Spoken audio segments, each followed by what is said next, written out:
भगवती के वंदना छनि जे कि प्रकाश झा जी के आवाज में अहाँके सुनै लए भेटत, अपन स्नेह आशीर्वाद बनेने रहू। तो हम वो गीत सुनाबे जा रहल छी जे बहुत से आई काल में रिलीज हेतै, जे डीजे गौतम प्रोडक्शन से रिलीज हेतै, तो वह सुनाबे जा रहल छी।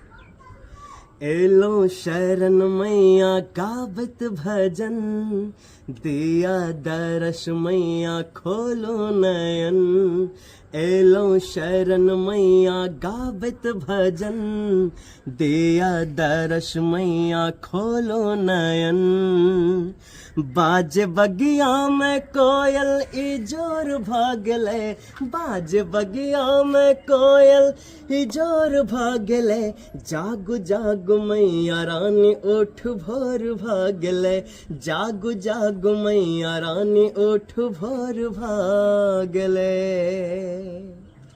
बहुत बहुत धन्यवाद अहाँके, धन्यवाद सब गोटे के।